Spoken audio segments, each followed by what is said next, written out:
Hello everyone, welcome to our new video. Today we will be discussing how to calculate earning per share of a company.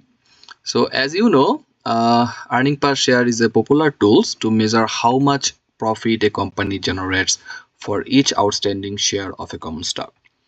So this is a very popular measure of a company's profitability, and it is used by investors to assess the company's performance on a per share basis.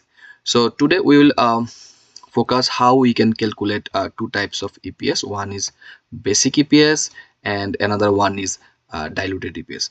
So let's look at an example and let's solve together basic EPS and diluted EPS. So here we have an example with lots of information that will help us to calculate basic EPS. So let's go first see the formula of EPS. So to calculate EPS, we need net income and the number of weighted average shares outstanding. So if we have this information from our question, we can easily calculate basic EPS. So let's see in our example. So TJX Incorporation, an apparel retailer, reported net income of 609 something for year 4. So we have net income in our question. So we plug this value for net income, and we also have weighted average share outstanding. If we go to our example, the weighted average of common share outstanding there is 488 something shares. So if we plug these two values here and we divide net income by number of shares, we get basic EPS. So here basic EPS is basically a straightforward indicator of company's profitability, and you can easily understand how much profit you earn for your current share. And but one of the limitation is it may overestimate this EPS if there are some outstanding securities that could be convertible to common stock or other options. So for that, if you have additional shares, we have to calculate diluted EPS. So diluted EPS, we need some adjustment with our basic formula. So here you can see the weighted average share, and we now add the additional share that are from convertible debt and options.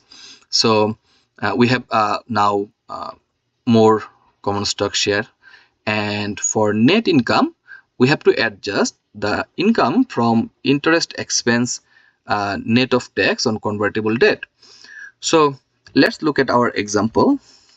So here in the question you can see easily that they gave you the interest expense of tax savings, and you have this value, so you can just plug that value on addition with net income, and you can now new net income for diluted EPS. And you have additional shares, so now you have like total 512 something shares. So you can see in our example it have increased the weighted average common share outstanding by 1600 shares. So they have additional common stock share, and they also have shares from conversion. Like you can see, we increase the weighted average common share standing by 6,935 share. So from these stock options they converted to common stock. So now we have this three part, and we have total 512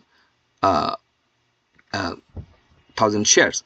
So by dividing net income by shares, we get our diluted EPS. So you can see the basic EPS is 1.25, where diluted EPS is 1.20.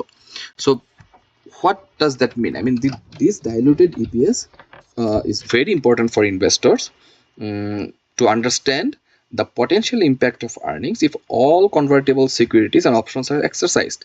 So this is basically shows the worst case scenario, like where the number of share increases and thus the earning per share reduce. So you can see, like after addition of new shares, we have now reduced earning per share. So once you have all the information for calculating EPS, you can just plug your formula and insert your values on that components, you can easily get the uh, final value for basic EPS and diluted EPS. I hope it helps you, but still if you have any concern or any question, feel free to reach me at isl15228@ttu.edu.